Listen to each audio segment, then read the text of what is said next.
Hey guys, Bicebump here, bringing you this heroic Amirdrassil Unholy Death Knight guide.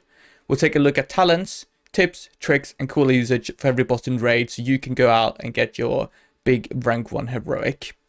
Let's just jump straight into it and talk about Gnarlroot. I'm running the default build on this boss, and I'll do that for every boss in the raid except Tindral, to be honest. You can definitely opt to run the Defile build here, which picks up Defile, Unholy Blight. You get Epidemic as well. It just does really good cleave damage. However, on Heroic with my guild, I don't think it's worthwhile to do it because everything just dies so quickly. Still, something to consider. When it comes to cooldown management, it depends on exactly when you use your Bloodlust. So if you use Bloodlust on pool, just send your cooldowns on pool. However, you can opt to send your Bloodlust on at the 2-minute mark with the damage increase phase. If you do that, you should save your big 3-minute cooldowns for that point. So you would save Gargle, you would save Army, you would save your Trinket, and you would save your Potion, right? So on pool, you would just use, Dark Transformation, Holy Blight, Apocalypse, Unholy Sword, and a Power Boom Weapon. And that'd be it. And then you would use everything. That's the tactic I use on Mythic, right? And you can look at logs, and all the big ones do use that tactic. So I think, honestly, it's probably more DPS. But we don't want to deal with the hassle of saving stuff for the intermission, so that's fine. When it comes to tips and tricks and like defensive usage, AMS is really good in this fight. If you get targeted with one of the big like circles where you're supposed to spawn these little ads, use AMS. You can also AMS the frontal. You saw I did that earlier. I tried to get some runic power. It doesn't really matter. For the ads, the easiest way to deal damage to those is just pop down Death and Decay and then just spam Clone Shadows or Skirt Strike if you have that. That's pretty much it to optimize. I'm not sure if it's worthwhile. Like with the default build, you don't really dot them up. Like they don't live in long enough. With the Defile build, you would dot them up so you can actually use Epidemic. Now for this damage phase, if you were saving your cooldowns, you want to use them 5 seconds before this actually starts, because he's vulnerable for 20 seconds. Tricky to do, because obviously you need to do it. You need to see where you're kind of doing the roots. Generally, you can't do all the roots in one go. So a couple seconds after, when people loot the second debuff you get that burns the root, that's when you should be popping and you're doing your opener sequence. As you see here, since I use everything on pool, I just use Unholy Assault and Power Weapon and Dark Transformation Apocalypse. And that's it. Boss is dead. Let's move on to the next one. Alright, we got, what's his name? Igira. Here we go. The full build here as well. Again, this is actually a potential Defile encounter due to the fact that there's quite a lot of cleave with the spears coming down.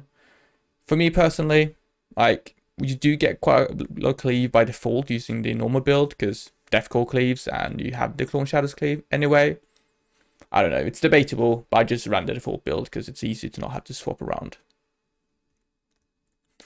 When it comes to cooldown management, it's always going to be Bloodlust here on pool with Army and everything, that kind of thing.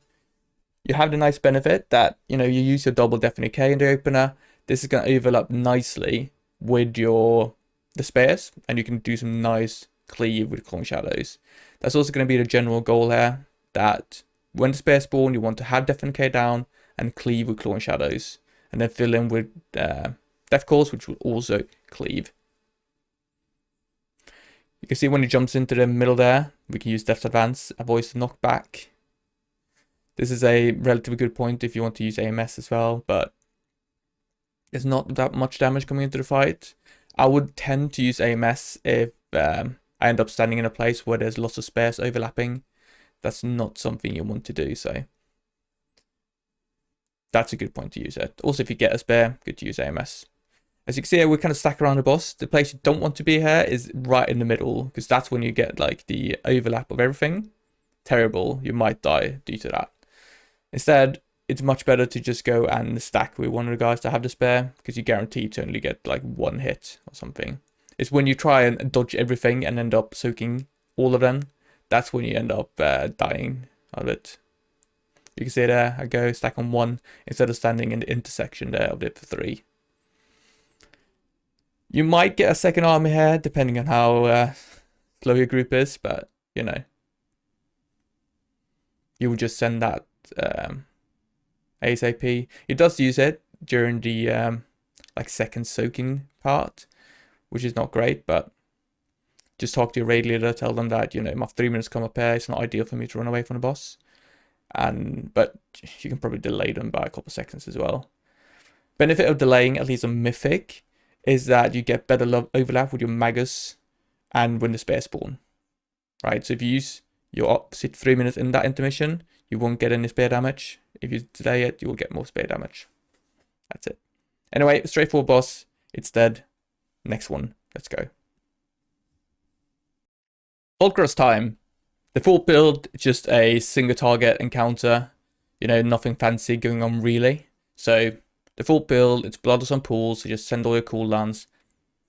And then just use everything as soon as it comes up. That's kind of like the vibe of this encounter. Using AMS here for the first Serpent's Fury is recommended, because then that helps you generate a bit more running power for your Gargle. I wouldn't go as far as using AMZ. It's not worthwhile to spend the GCD on that, but since AMS is off the GCD, completely fine to use that. You have a couple of tricks here we can use. For instance, when it does a build big soak, we're going to see that later. That does a knockback. You can use Depth Advance to avoid that. When it comes to defensive usage, definitely when you get this little pull thing, it's when you want to use that because it deals quite a lot of damage at the end. Other than that, pretty straightforward encounter. This is like the single target encounter of the raid. When I look at people, how they execute the rotation, this is the one I look at because, yeah, there's no real cleave. There's not that much movement. You have 100% uptime if you play properly. So really gives you a good indication of whether or not to do rotation properly. Here we go. We can use Depth Advance. I didn't do that. So if you don't, make sure you get knocked in the right direction so you don't go and end up being knocked away from the boss. Also, really good point to use AMZ because it deals ray damage. You can do it there or after he does this mechanic where he just kind of breaths on everyone. We kill this very quickly, so not going to have the opportunity to get a second set of cooldowns. I should have paid more attention because I can see my Festomat window got messed up there, but it's what it is. I think I got rank 1 here, so you don't need to play perfectly to be a bit lucky with opener, do you? Anyway, straightforward. Send your cooldowns and cooldown. That's it. Boss is dead. Alright.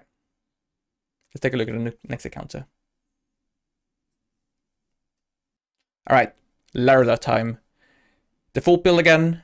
You could justify bringing up Abomination Limb here to help grip up the ads and do some like burst cleave on those, but like, not required. Like they die incredibly quickly. You can see here, I have my Definite K up in my opener. I get some nice cleave, and my Magus is also going to help deal with those very quickly. So no problem at all there. When it comes to cooldown usage, it's just going to be sending everything as soon as it comes up. So all cooldowns on pool with Bloodlust, and then again when it comes back at the 3-minute mark. Here's a tip, right? So those little fire thing, they spawn at all moving towards the boss. That gives you a crit buff. It also deals some damage, but it's like negligible on heroic, so no problem at all there. You can see the spawn rotation. The spawn location is important here. So when it does it, they form this kind of like semicircle, and it's at the furthest point away on that semicircle that it spawns. So you can see here, there it spawns. It was further away, so I know exactly where it is. I just walked there in advance, make sure I get the buff. That's kind of it. We will leverage Definite K a little bit on this fight, so whenever you can cleave, put down Definite K. So that's both when the tree spawn at the start of each phase 1, and when the roots spawn. You can see that again. I know where it spawns, so I know exactly where to run, and I get it immediately. Rage Inferno, good point to use AMZ here. I think I used mine far too early. doesn't matter that much. Like if your healers are semi-competent, they won't have any problem at all healing that. Now we get the ads again. Or do we? You can AMS the charge as well. Does some magic damage, which is quite nice. There we go. Trend spawning, pop down Deafen K, spam Claw and Shadows. That's how you do optimal damage. Alright. Go get the buff. And then boss is about to head into last phase. Not too much we can do there. Like the trees that walk towards the boss, you can use Chains of Ice on those, which is pretty good. Slows them a lot. Ideally here, you would want to not kill this boss like right before your 3 minutes, but not much I can do about that. I think if you are just a little bit slower, you're going to have some 3-minute burst in the final phase. Help soak these guys, the little soak circles.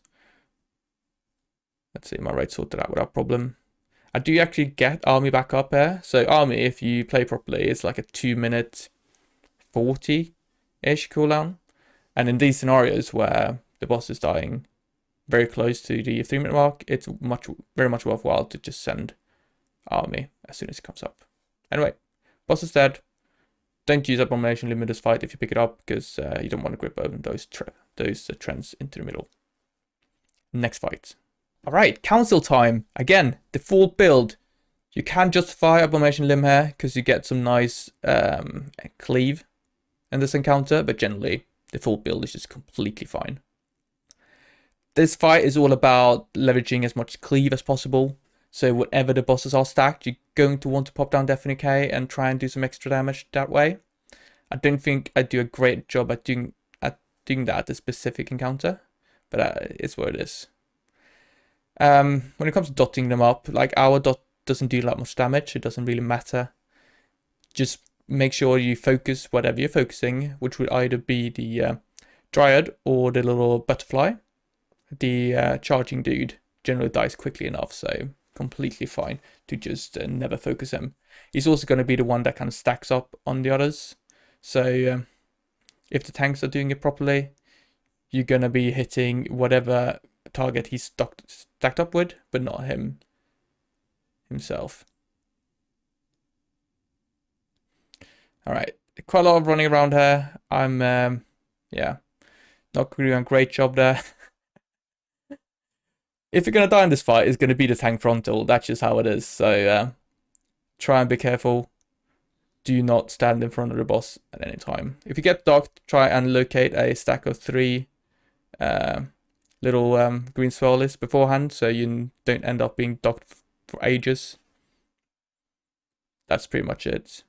I think what I could have done better here would be follow the big guy and just cleave off the secondary target there instead of hitting yeah, whatever was away far. Because if you're not like 2 targets stacked, Death Call's cleaving, right, which is a lot of damage compared to just a single guy, which wouldn't do that much. So do try and always be hitting 2 targets at a time. Yeah.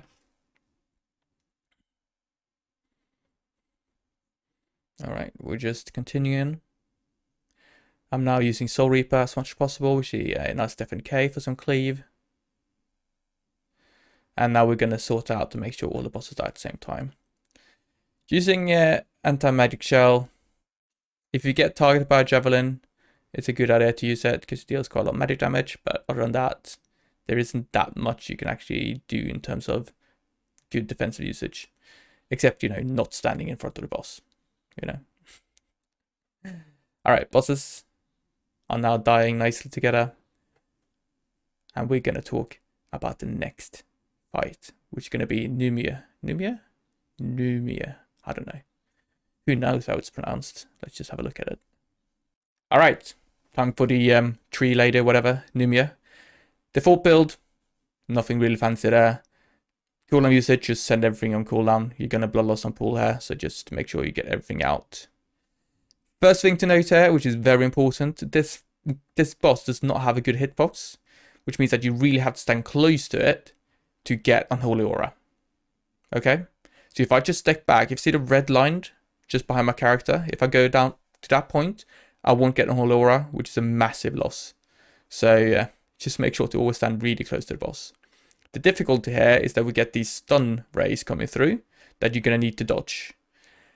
So you just have to be good at dodging them in a proper way, which is looking at the little animation that comes ahead of the like above the boss, and then dodging them properly. You can see there, AMS is really good in this fight. If you pop it, you can run across the lines, which usually give you a dot that can kill it quickly. Just immune stat completely. Also, you can use it to run over the stun lines. So I got the big AoE that we need to drop outside the raid. I could just pop AMS, run there, through the stun line, everything like that. No problem. Drop it, come back. You can even overlap them so they do knock you back, but if you use Death Advance, that's no problem at all. Alright, we're going to go kill the ads here. I won't do much damage, but try and leverage Soul Reaper in a greedy way. I did it far too early, so I miss out by a couple %, but, you know, one should give it a go still. I'm just going to use my cooldowns here. Debatable if that's good, but it's what it is. Should have probably saved them. You want to get your ads to move on to the ad quite quickly, so use your pet attack button to make sure they move away to the ad before you get there. It's going to save you a couple seconds uptime there. Continuum here, aim Z, Oxidant usage, if you want to pop that there. And then we're going to stand, again, very close to the boss to get that Unholy Aura. I'm doing quite a good job here, so you can't really see when it goes wrong, but as I said, just stand close. Make sure you have something to track it. You can use my Volcoross, they're in the description, to sort it out if you don't have them yet. Anyway, 2:30 in, we are gonna quickly kill the boss, and then we're gonna move on to the next one, have a chat about that one. See, dodgy dodge, close to the boss, and it's set. Easy peasy.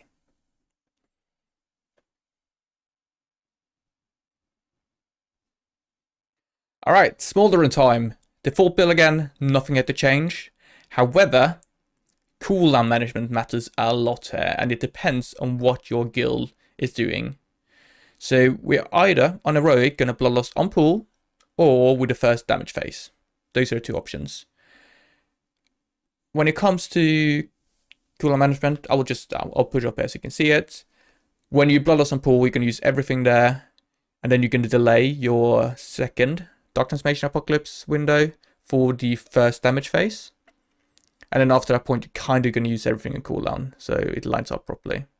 If you bloodlust the first damage phase, you're only going to use Apocalypse and Dark Transformation pool and save everything else for the first damage phase. When it comes to tricks, using AMS is quite good here because there's a lot of magic damage coming through. I like to use it just before I explode with the tornadoes. Ooh, nearly died there. Need to touch those properly. When it comes to AMZ, you can use it for the tank soak. Alright, so when it comes to the undamaged here, wait a little bit. If you have army and everything, you want to use that just before you get knocked back. And then wait a couple seconds and then start soaking your orbs. Because it takes a while for our cooldowns to actually ramp up. And the buff only lasts 20 seconds. So you want to wait, ideally like 5 seconds before you take the first orb. But once you take the first orb, you want to pick them up all as soon as possible. I like to do it by getting knocked back, using my cooldowns, moving forward. And then 5 seconds afterwards, you just soak it all up. Good. Ideally, don't move too far away from the boss there. Because if you go 2 steps out, you are not going to get proper uptime on a Unholy Aura. And you won't be able to melee him, so not ideal. Alright, here we go. I have my Unholy Assault set of cooldowns. I should have actually hold that for a couple seconds to get better overlap with Empowering Weapon, which I should be using now, but it seems like I missed completely. To be honest, you only need to think about that carefully if you have a third damage phase. So we kill this too quickly, which means that I won't actually get value from my second army and Gargle, which is too bad, but it's what it is. If you get that third set, you should hold your Unholy Assault to the 2-minute mark and use that with Empower Rune Weapon, because you can again use all your other cooldowns at the 420 mark. Alright, so you see here, I have army here. I'm going to send that because boss is almost dead. And then wait a couple seconds and then pick up all the orbs in quick succession. That's how we optimize it. I'm also going to use Gargle here because the boss is about to die. So there's no reason for me to hold on to that. Ideally, you would save both army and Gargle for the 430 burst. That's on Mythic where you also use your Bloodlust. So that's how it works. Boss is dead. Let's have a look at Tindral. Okay, time for Tindral. This is where we use the Defile build. It is very strong because we pick up Defile and Epidemic, which works really well on the roots, so you can just deal insane amount of damage to those. Since we are running the Defile build, we will see me using quite a lot of Defiles in my normal rotation. What you do is that you use them back to back for every Apocalypse window. When the trends spawn, either you just spam Clone Shadows like I did there, or in ideal scenario, you bank up on Runic Power, dot everything up, and then spam Epidemic. When it comes to cooldown usage, or defensive, AMS, if you use that, once you get the little fire circle, the red circle for the roots, you will immune the roots and not spawn any.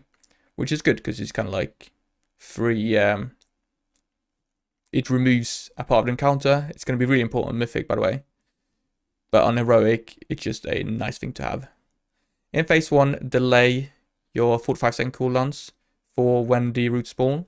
So you can get Unholy Blight up, Dark Transformation, and then just spam Epidemic. And you deal lots and lots of AoE damage. When he jumps away, use Desperance to immune the wind, get far ahead of everyone, close to where he flies off. Make sure you spread out and get one of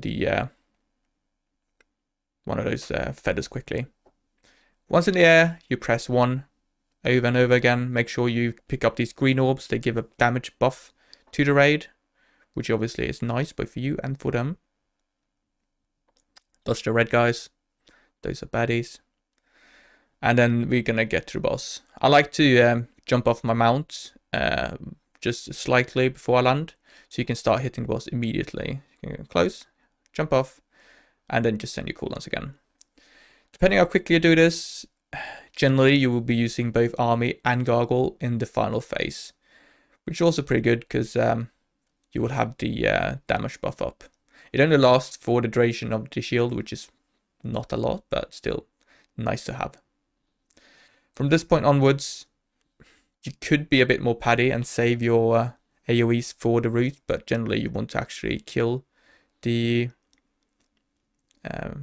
shield, so not a good idea. Anyway, top them up, spam Epidemic, make sure you have the file down. That's how you deal with them. Ideally, have a bit more runes to add there, so you can dot them up ASAP.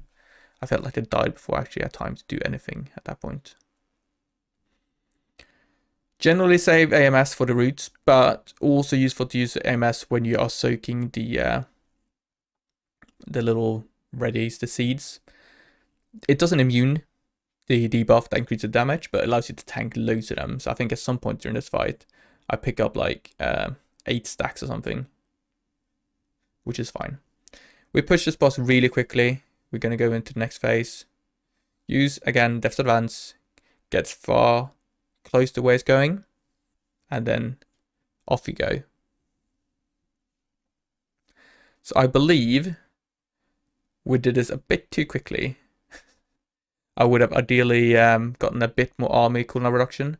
The issue here is that on this fight, you don't have enough time. You fly so much that you don't actually get cooldown reduction on your army. You can see there, in hindsight, I should have probably saved my cooldowns until after the shield there, so I could use them in proper sequence. But I was like, yeah, I want to use them now that we have the buff. But it lasts for such a short amount of time, so it's kind of whatever. Same thing here in phase 3. We are going to try and use AMS for the roots. I think at decent good, so I won't use it anyway. but that's what you want to do. When the roots come up, bank up some ruining power, pop down your defile, make sure you dot everything up. There we go, dot, and then spam Epidemic. The quadratic scaling nature of Epidemic means that it's especially good at dealing with those roots. Other than that, it's same thing as phase 2. Dodge whatever mechanics come through. Use your defensive when you pick up seeds so you can pick up loads. And then just AoE the seeds down.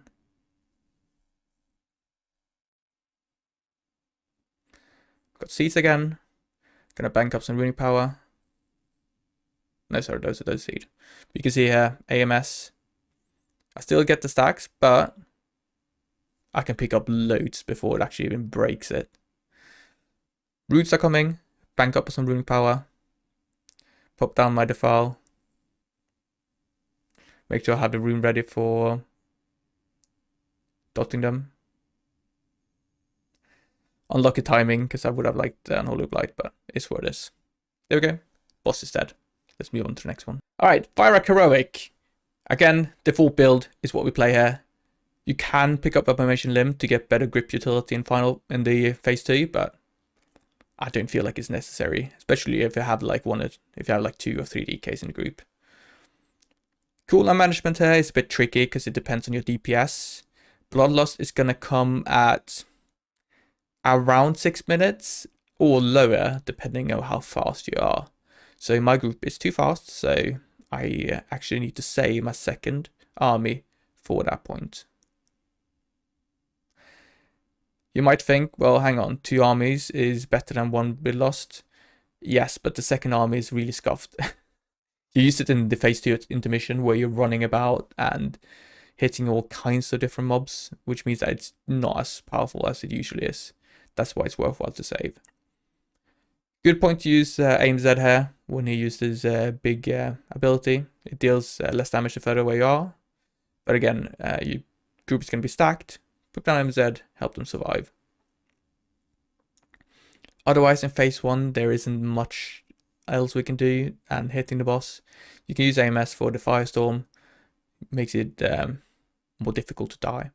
Also generates some rooting power if you accidentally stand in the fire itself. Anyway, we're going to push the boss here. You're going to jump away. Now we're going to have a good opportunity here to use our Death's Advance, because he jumps away, and when he comes back again, he's going to knock everyone really high up in the air. But use Death's Advance, he's going to immune that, which I conveniently missed out on. It's a good idea to bank up on some rumor power before he jumps away, because you could see my Death Rot there just about finished when it came back. You want to be able to send a Death Call immediately when it comes back, so bank up at least 30 so you can send that and keep up your 10 stacks of Death Rot. Here, AMS is good to use when soaking the orb, just helps you survive better. Not much else there. Alright, he's gonna again come back. Ideally, what you want to do is send 1 Death Call just before he jumps away, and then another Death Call when he comes back, and that allows you to keep your Death Rot stacks. I'm just setting my cooldowns on CD here. At the 3-minute mark, I will send Unholy Assault and Empower Rune Weapon, but importantly, I won't use my Trinket here, so I have a separate keybind there to avoid using my Trinket. He's going to use the Firestorm and call down some big dudes we're going to kill. We're going to leverage Def NK here. So there's lots of opportunity to cleave here. So we don't want to use all the Def NKs at the same spot. So I use 1 here to do some cleave on the Colossi. There we go. And then we're going to go kill some ads. Then I'm going to use another Def NK and then the 3rd one later on. Great with some grip utility there. Ooh, watch out, biceps. Here you want to grip the ones close to the center of the room, because your healing ads walk through that part, and it's when they walk past these Screaming Souls that they actually can die. So you want to grip away the healing ads that are close to the path of the healing ads, and it's really good grip utility for the Death Knight there. 1 more grip when you move on to the other souls, just to help group them up, and then we're back to hitting the boss. When it comes to defensive usage here, if you do get a line, good opportunity to use AMS, I'd say. But generally, there's not much danger here. Also, if you get the stacking, you can get a debuff which stacks up over time. Also, good opportunity to use defensives because it will really hurt after a couple of seconds. All right, we get the same sequence. Colossi, they spawn. We put down Deafening K to do some cleave on them. We are then gonna run and do some grips to help the group. It's good to be like run straight after the breath, so you're in position, because what can happen is getting a line, which then prevents you from actually getting there properly. So run straight away. There we go. Grip in, Deafening K, and then do some Scourge Strike / Clone Shadows cleave. That's how you want to do it. Alright, we did have a bit of a mishap here. Someone managed to hit all the ads there with a line. That's another way to actually die if you hit them with a line. Now, soon phase 3, at the 5-minute mark, I could have probably used my Dark Transformation and Apocalypse here and had him back up for the blood loss, but I was a bit afraid. So I'm actually going to take a closer look now to see exactly when the boss goes into the final phase. Because it's time-based here in phase 2, not based on the percentage here. So it flies away in 13. Yeah, you can definitely use another Dark Transformation Apocalypse combo and have it back off for Lost, because it's going to jump away and then we're going to Lost at like 540-ish, 545. Death Advance, avoid getting knocked up. Come on, Biceps, do you remember? Yes, there we go. And then we're going to use our cooldowns here with Lost. If you're a bit slower than this, you would have used your 3 minutes back where you kill the Colossi, and then it would all come back again here. It's a bit tricky because there's a bit of downtime here, so actually getting the proper cooldown reduction on your army, bit hard, but just try and focus on spamming those death calls and you should be fine. In this phase, we're going to use AMZ to help the group soak the mechanic where you need to spawn a seed. Also, we're going to use Death's Advance at that point to avoid getting knocked back. There we go, Apocalypse Roar. We have one AMZ already. I'm going to use one mine for the next one. But at this point, you kind of like just chilling. There is not much to do. The primary difficulty here is having the seed carriers, whatever they are carrying, not getting hit by mechanics. For you as a DPS without that responsibility, just don't get hit by stuff. And if you do get the volcano thing, not volcano, what's it called? Tornado, run far away, make sure to pop AMS because you end up being quite far away from healers. So do that to make sure you survive any damage coming through. Another roar. There we go, AMZ, Death's Advance. That's how you do it. And boss is about to die. Alright, so that's all the heroic bosses for you. Hopefully this was useful, you know. The tips and tricks and cooldown usage help you get those better passes. Leave a comment down below, let me know what you thought about this video. Upvote, downvote, consider subscribing, and I'll see you guys in the next one. Thank you very much for watching. Bye bye.